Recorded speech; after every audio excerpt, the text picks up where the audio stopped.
Entonces, vamos a ver el primer repaso de manera general de urgencias. Urgencias de 3 años para acá empezó a preguntar un chingo, pero muchísimo en el ENARM. Entonces, les voy a compartir ahorita mi pantalla. Y... Ay, ¿dónde está? Rápido, rápido, rápido. Ok, entonces el repaso. Súper importante, súper importante. La escala de Comal Glasgow. El Glasgow. Les pueden preguntar el Glasgow, sí. ¿Qué evalúa? 3 cuestiones. Ojos, verbo y motora. Yo así me lo aprendí. Ojos evalúa 4 puntos: espontánea, orden, dolor y sin respuesta. Verbo, si está orientado, si está desorientado, evalúa palabras, sonidos o sin respuesta. Y motora evalúa 6 puntos. Si obedece la orden del Señor, suba la mano, eso es, obedece la orden, localiza el dolor, o sea, porque está así, tú llegas y le aprietas aquí o acá y se levanta, localiza dolor, retirada y flexión, o flexión anormal o extensión. ¿Cómo se llama esto? Cuando tenemos una flexión anormal, ¿cómo se llama? Es vertical. ¿Y una extensión anormal? En cerebro. De celebración y sin respuesta, ¿sale? Entonces el Glasgow en este caso es muy importante, principalmente bueno, para todo es importante el Glasgow, de hecho, pero lo vamos a tomar en consideración cuando tengamos un Glasgow de menos de 13, una TA de menos de 90/60 y una frecuencia respiratoria o menos de 20 o más de 29. ¿Okay? Son muy importantes todo eso. ¿Por qué se puede alterar el Glasgow? Menciona el ATLS que hasta por 23% de accidentes de tránsito. El Glasgow mide de 3, perdón, a 15 puntos. No hay cero. En el Glasgow no hay cero. ¿Ok? La revisión primaria es simultánea. A de airway, B de breathing, C de circulation, D de déficit neurológico, oye, y E de exposición. O sea, hay que revisar completamente al paciente. Y esto hay que hacerlo en 10 segundos prácticamente. Señor, ¿está usted bien? ¿Cómo se llama? ¿Qué le pasó? ¿Sale? Ver todo eso. Pero antes de todo esto, primero hay que hacer ¿qué? Primero, ¿qué hay que asegurar?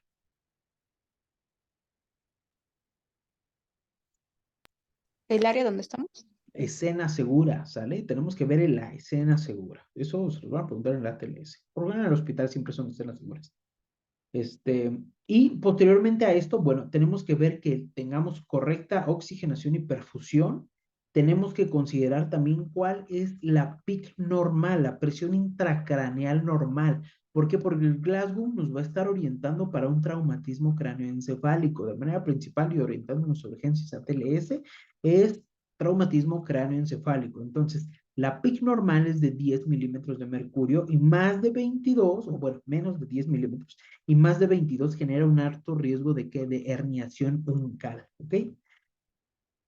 ¿Cómo o cuándo podemos tener herniación uncal? Cuando tenemos dilatación pupilar ipsilateral e hemiparesia contralateral, ¿ok? ¿Cuáles son las indicaciones de un ataque en agudo? TSE moderado a grave, que ahorita lo vamos a ver, Glasgow de menos de 15 que no se recupera, una fractura de cráneo, más de 65 años o una conciencia, perdón, alterada, más de 5 minutos, o que esté con amnesia, perdón, ahí es amnesia, no amnesia, con amnesia de más de 30 minutos. Y esta clasificación del TCE se va a estar dando por el Glasgow. De 13 a 15 es un TCE leve, de 9 a 12 moderado y de 3 a 8 es un TCE grave, ¿ok? ¿Cuándo intubamos al paciente? Menor a 8. Menor a 8. Menor a 8. Muy bien. O Entonces, saturación menor de 80. ¿ok?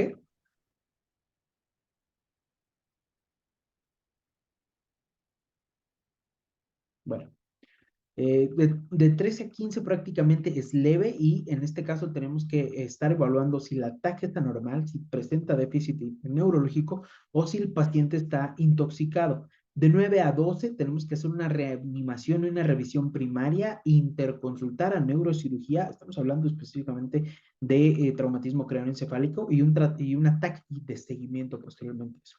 Y de 3 a 8, pues prácticamente tenemos que hacer el ABCDE, aunque en todos los pacientes en ello es prioridad, tenemos que hacer un TAC, obviamente tenemos que intubarlo y tenemos que mandar una valoración a neurocirugía. ¿Cómo se pueden dividir las lesiones en un traumatismo cráneoencefálico? En una lesión en bóveda craneal, en base de cráneo o una lesión intracraneal, ¿ok? Esto que tenemos aquí es una tomografía de fase simple en donde podemos ver nosotros en esta parte que tenemos esta fisura a nivel de la base de cráneo, ¿sale? Y esta fisura a nivel de la base de cráneo nos puede estar presentando ciertos datos. A nivel de la base anterior, nos va a estar dando equimosis periorbitaria y rinorraquia. A nivel de la base media, equimosis retroauricular y otorraquia. Y a nivel posterior solamente se puede ver por TAC. No nos va a estar presentando ninguna alteración, ¿ok?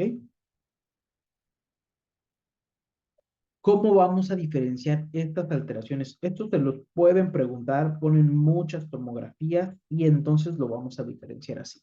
Vamos a tener 3 alteraciones. Ojo, es bien diferente el traumatismo cráneoencefálico a un EBC isquémico y a un EBC hemorrágico. Son 2 cosas completamente diferentes. El traumatismo cráneoencefálico es por un chingadazo. No hay de otra. No hay de otra. Es un chingadazo. ¿Ok? Eso lo ve urgencias y lo ve neurociro. Nada más. No lo vemos nosotros. No lo ve interno. Nosotros vemos EBC isquémico y EBC hemorrágico, que no tienen nada que ver con esto, ¿ok? No tienen nada que ver con esto, aunque se pueden parecer. Subdural, una hemorragia subdural es la más común en un TCE grave y por lo general se da un sangrado venoso semilunar. Aquí tenemos esta fase que está realzando a este nivel de un ataque simple y prácticamente tenemos esta hemorragia subdural semilunar como un plátano. Prácticamente lo asemejan a un plátano. A diferencia del epidural. El epidural, aunque en realidad se considera como la tercera en frecuencia, por eso los puse en orden, esta es la más frecuente, esta es la segunda, esta es la tercera, es importante porque sí es muy potencialmente preguntable. Aquí tenemos lesiones biconvexas con una lucidez de hasta dentro de 1 hora. Si le hacen un ataque en 20 minutos, tiene esa fortuna, probablemente no vaya a salir. ¿Cuál se pueden aquí estar afectando algún tipo de arteria? Sí, aunque no meramente se va a estar dando por un mecanismo hipertensivo o por un mecanismo de tensión arterial, se puede estar afectando la arteria meningia media entre la dura madre y el cráneo, ¿ok? Y la segunda en frecuencia es considerada como un cuadro muy grave y prácticamente va a ser esto, ¿no? Esta radioluminicidad a nivel de la tomografía de cráneo, en donde tenemos esta alteración intraparenquimatosa prácticamente que también está ocupando las cisternas de los ventrículos, aquí a este nivel, ¿ok? Y que puede también en muchas ocasiones llegar a desplazar la línea media, ¿no? Aquí nos podemos dar cuenta en la sutural cómo puede llegar a desplazar un tanto la línea media, ¿ok? Un poco nada más, sí lo desplaza. Dentro de esto, también puede estar existiendo un traumatismo, una lesión subaracnoidea. La lesión subaracnoidea se puede estar derivando es lo más común, es un traumatismo y en este caso se va a derivar por una ruptura, perdón, aneurismática sacular. Ahora, ¿una ruptura aneurismática sacular puede dar por una lesión? Sí. ¿Puede dar por un cuadro hipertensivo? Sí. ¿Puede dar porque alguien está nada más sentado también ahí? Sí. Tiene una incidencia de aproximadamente 5% a nivel mundial, un aneurisma sacular. Y dentro de este 5%, 2.5% puede generar una ruptura instantánea. De aquí somos 20, prácticamente yo creo que 2, probablemente, o 1, tengamos un aneurisma y no lo sepamos y alguna vez va a tronar, ¿ok? Entonces, por eso hay que vivir, chavos.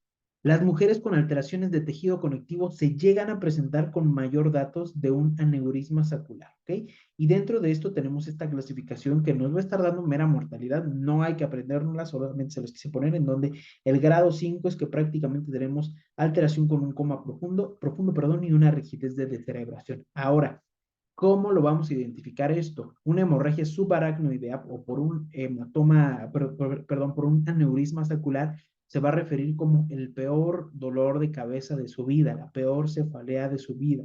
Y lo va a estar evaluando que la escala de Fisher. La escala de Fisher es específica para clasificar la hemorragia subaracnoidea. ¿Ok?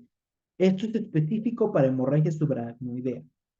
Y tenemos que tener una TAC contrastada, en donde no vamos a ver evidencia de sangrado en la primera, en la segunda vamos a tener sangre difusa fina de menos de 1 milímetro. Aquí la clave es la sangre. La sangre es de menos de 1 milímetro, la 3 es un coágulo grueso de más de 1 milímetro y la 4 es un hematoma parenquimatoso, intraparenquimatoso o intraventricular horrible, ¿ok? Un Fisher 4. Sí se pregunta mucho el Fisher. Bueno, no mucho, pero sí se pregunta Fisher. ¿Qué debemos de hacer en este caso? Lo primero, una TAC. Si tienes una TAC simple, hazle la TAC simple. Si tienes la TAC contrastada, mejor la contrastada. En este caso estamos buscando sangre intraparenquimatosa. La segunda sería un angiotac. Y el gold estándar, el que no falla, es una angiografía cerebral. ¿Ok? Angiografía cerebral, un gold estándar.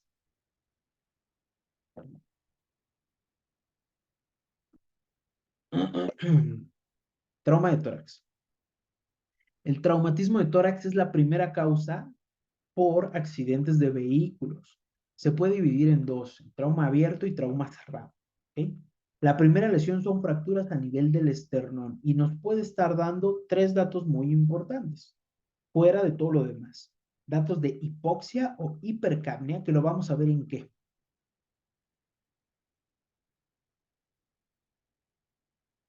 Pues voy a escogerlo, ¿eh? ¿A quién escogeremos? Jackie, ¿en dónde vemos hipoxia e hipercapnia? En la gasometría. Eso, chingada madre. ¿Y la acidosis metabólica? Alex Hernández.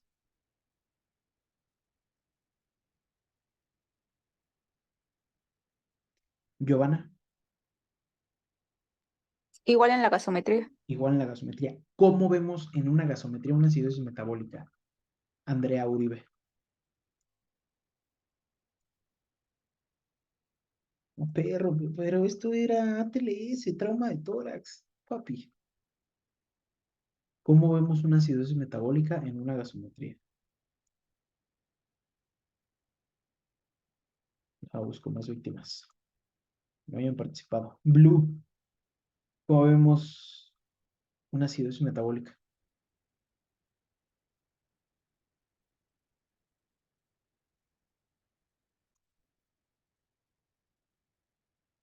Chavos, me voy a infartar, no manchen. Con Yo un le- bicarbonato bajo Y también el pH bajo. y pH bajo. Y la PCO2 baja. Ok, ok, bueno, ya con eso me conformo. El año pasado preguntaron gasometría, ¿eh? Déjenme los atormento un poco. Le damos un repaso rápido a la gasometría, no se preocupen. Obviamente hoy no. Paciente de 35 años que acude a servicio de urgencias porque un caballo le dio una patada en el pecho hace 1 hora. El paciente presenta dificultad respiratoria y hay presencia de plétora yugular bilateral a la auscultación. No se perciben ruidos cardíacos, presencia de hiperresonancia torácica del lado derecho, 90-60 de TA, cardíaca de 140 y respiratoria de 32. Diagnóstico más probable con esta gasometría, perdón, con esta radiografía. Taponamiento cardíaco. De cardíaco en el Tengo nada de cardio. Cardíaco. Ay, qué güey. Bueno, estudio para confirmar el diagnóstico de urgencias de forma más eficaz.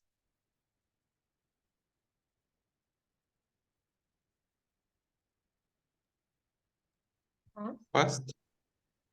FAST. Ok, es un tamponaje cardíaco y el FAST. Aquí se utiliza el FAST. ¿Sale? Tamponaje cardíaco. Es este aumento de la presión intrapericárdica que no nada más lo puede dar un traumatismo. No se queden con que solo lo puede dar el traumatismo. El tamponade cardíaco también se puede dar por una pericarditis, ya lo vamos a ver en las clases de repaso de interna. Quiero que lleguen esos días para sentirme a gusto. Acá me siento medio incómodo. Bueno, con urgencias me siento incómodo, pero con lo demás sí un poco. Entonces, no se puede dar nada más por un traumatismo, se puede dar también por una pericarditis constrictiva, y esto puede generar a la larga un tamponade cardíaco. Prácticamente genera un bajo flujo sanguíneo pulmonar más una baja del volumen telesistólico, bajando el gasto cardíaco. Por eso se chocan los pacientes. Y con esto utilizamos algo que es la triada de Beck. ¿Cuál es la triada de Beck? Hipotensión, Ruidos cardíacos velados. Uno. Hipertensión e ingurgitación yugular. Ah, échale, Y ya. flujos cardíacos abolidos. Eso, chico. O sea, ya aquí anda con todo, ¿eh? Entonces tenemos que utilizar la clínica más un FAST. El tratamiento de primera elección es una pericardiocentesis. En caso de que no funcione, utilizamos una,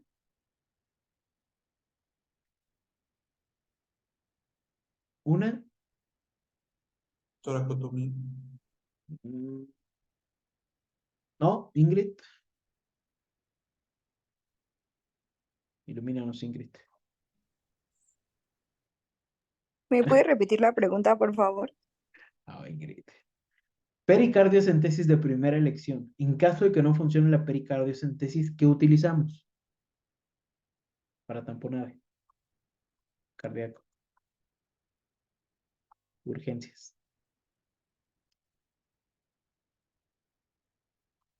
¿No? Una ventana pericárdica, ¿va? No se preocupe, no se preocupe. Una ventana pericárdica. Acuérdense que todos los sufijos, que es centesis se refiere a extracción de líquido, a estar absorbiendo líquido, como un popote. Eso es centesis, ¿ok? Y cuando le hablen de eso, es sacar líquido. Pericardiocentesis, toracocentesis, ¿alguien de la panza no pone el nombre? No. Bueno, ese. Paciente de 15 años que sufre accidente en motocicleta, presenta una fractura expuesta de fémur bilateral, 70-40 de cardíaca, 155 latidos por minuto. Ah, no, bueno, sí, no, 155 latidos por minuto, respiratorio de 40, y esta radiografía. ¿Cuál es el diagnóstico inicial más recomendado? Diagnóstico recomendado, o sea, ¿con qué lo diagnosticamos?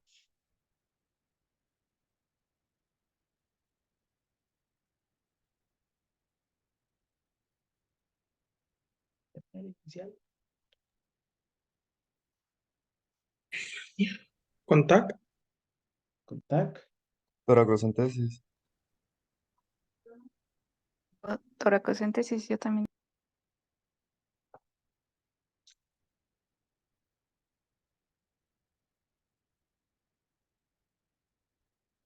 ¿Qué le pedirían primero? Ah, sí, decía inicial. Una radiografía, ¿no? Tal vez como que la pregunta no es tan, pero es diagnóstico inicial. O sea, y dentro de esto, acuérdense que la toracocentesis, aunque es diagnóstica, pero también se puede considerar terapéutica.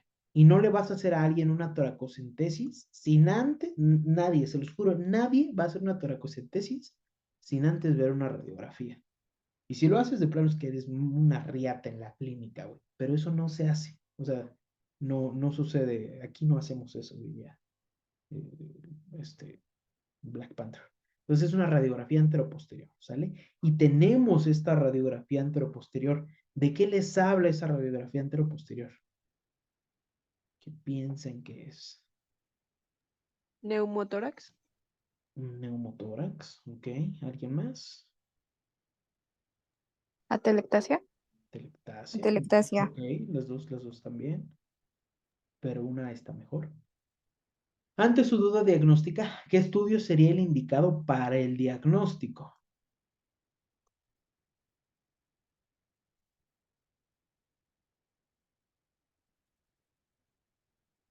Ultrasonido. Un ataque. Ultrasonido. Ultrasonido. ¿Sale? Primero siempre es un ultrasonido y ya luego es la TAC. Entonces, ¿esto qué es? Es un hemotórax, perdón, es un neumotórax, es que aquí leí hemotórax. Es un neumotórax, sácase mejor. Es un neumotórax. ¿Cuál es la diferencia de un neumotórax y de una telectasia? Que también lo decían. Y pues les decía, sí, ok, puede ser una Ah, ya, que la telectasia creo que jala, ¿no? La telectasia jala y Y el neumo empuja. ajá, también, pero bueno, la telectasia jala en un lóbulo en específico. Solo se atelectasia un lóbulo, no se atelectasia todo el pulmón, ¿ok? Entonces, aquí, ¿cómo podemos ver que es un neumotórax? Pues prácticamente aquí se ve muy clara esta diferencia. Eh, tenemos aquí la vasculatura perfectamente conservada hasta acá. De hecho, estas son las escápulas. Y aquí está la escápula, pero no tenemos nada de vasculatura. Todo el pulmón está negro, más negro que el corazón de tu ex. Y esto se puede denominar como una probable joroba, ¿no? Una jorobilla. No es una joroba de Hampton, pero puede ser. Es una imagen superpuesta.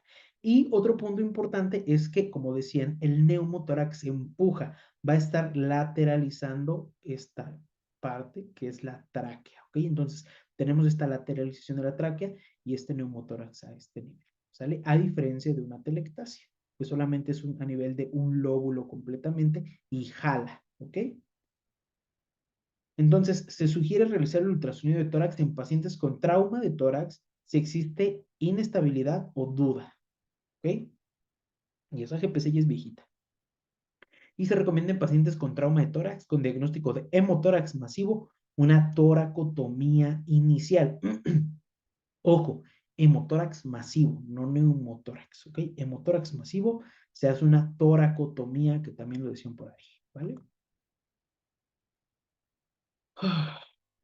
Paciente de 15 años sufre un accidente, es el mismo, ¿no?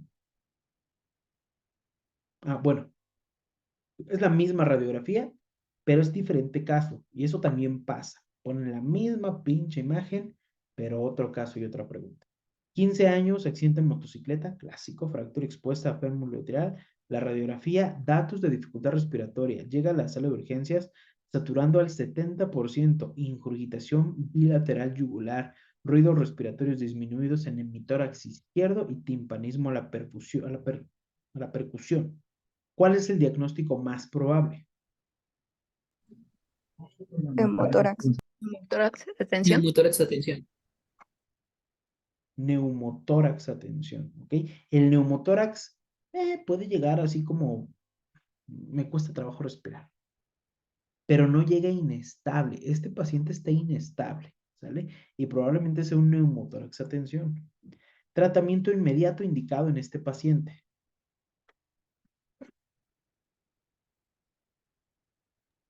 Toracostomía. Toracostomía. Toracostomía. Tóraco, ay, sí, se movió ahí, perdónenme. Perdón. Es la toracostomía. La toracocentesis, acuérdense que es para sacar líquido, no aire ni para resolver ese problema. Aquí hay aire que está empujando a nivel de las capas, a nivel hay aire a nivel pleural y esta pleura con aire es lo que está compactando el pulmón. De hecho, el pulmón se encuentra en esta parte de aquí, si no es que puede ser esto el pulmón, eso, ¿vale? Es una toracotomía, perdón ahí por la flechita, sí tienen razón. Entonces, neumotórax, atención, puede tener hipotensión, ruidos respiratorios disminuidos e ingurgitación yugular, que era lo que tenía el paciente anteriormente. La clínica es lo que ya vimos, esta desviación de la tráquea, y podemos llegar a tener, en este caso, la salida, o más bien tenemos salida de aire del pulmón a la cavidad torácica, lo que va a generar un colapso del hemitórax lesionado, va a afectar el retorno venoso y lo vamos a diagnosticar por disnea, taquicardia, hipotensión y distensión venosa cervical. ¿Sale? Hay que diferenciar siempre de tamponamiento cardíaco. Básense con la teoría de Beck para tamponaje cardíaco. ¿Ok? Y en este caso hay que hacer de tratamiento inicial una descompresión con una aguja a nivel del quinto espacio intercostal. ¿Va? El definitivo es una sonda endopleural, ¿sí? Que se debe de quedar 48 horas aproximadamente. A diferencia de una lesión del árbol bronquial. En este caso, el paciente va a llegar con hemoptisis, con enfisema, puede llegar con neumotórax a tensión, pero hay que hacer una broncoscopía en una lesión de árbol bronquial. Muy diferente del neumotórax a tensión. Paciente femenina de 33 años que se encontraba en una riña después de generarse balas perdidas. Una de ellas toca el pecho a nivel lateral izquierdo. Hay evidencia de orificio de entrada y salida sin mayor complejidad. Presenta ruidos respiratorios disminuidos en el mitórax izquierdo y 160 de TA, cardíaca 120 y sangrado evidente a nivel torácico. Tratamiento inicial indicado en este paciente. Válvula unidireccional. Creo que dijo válvula unilateral. ¿Alguien más? ¿Tuvo pleural? La válvula. La válvula, ¿qué tiene? Válvula. ¿Cuál es el diagnóstico? Creo que está adelante. ¿No es un hemotórax? Creo que ahora sí tiene atelectasia. ¿Sería un neumotórax abierto? Un hemotórax. Ok, que creo que viene adelante. Ah, no, no viene, perdón. Es un neumotórax abierto, ¿sale? Y por eso el tratamiento de elección es esta válvula unidireccional de 3 lados. Yo nunca la había visto, sí se puede. ¿Sale? Ah, no sé cuánto nos falta. Son 8:29, Doc. Ah, yo creo que sí alcanzamos ese caso. Misma chica, sangrado evidente de nivel torácico, posterior a 15 minutos en sala de urgencias, la paciente presenta TA de 60-40, TA de 160 latidos por minuto, respiratoria de 4, cianosis generalizada y se evacúan 2,000 mililitros de sangre. ¿Cuál es el diagnóstico más probable? Hemotórax masivo. Sí. Sí, masivo. Neumotórax masivo. Muy bien. Diferencia de neumotórax abierto, que era lo que veíamos anteriormente, es esta abertura por esa niña que la balearon y que tiene un tratamiento inicial con una válvula unidireccional, por lo general se denomina o se genera por un guárdame este fierrito, y el tratamiento definitivo es un tubo pleural. Esto lo ve cirugía. El hemotórax prácticamente es sangre en el espacio interpleural por laceración pulmonar o alteraciones a nivel de la arteria mamaria. Menos de 1500 es un hemotórax y más de 1500 o más de, no, es más de 2000 en realidad, es un hemotórax masivo. El diagnóstico va a ser por una disminución del murmullo vesicular y matidez a la percusión, ¿sale? Se ve esta radiopacidad, como veíamos en la radiografía anterior, esta radiopacidad de todo prácticamente. Y el tratamiento, ¿cómo lo vamos a confirmar? Con una toracocentesis. En este caso, prácticamente lo que les decía, si tiene hemotórax masivo, que se le hace una toracotomía. ¿Ok? Y yo creo que vamos a dejarlo hasta aquí, chicos. ¿Va? Nos quedamos en esto.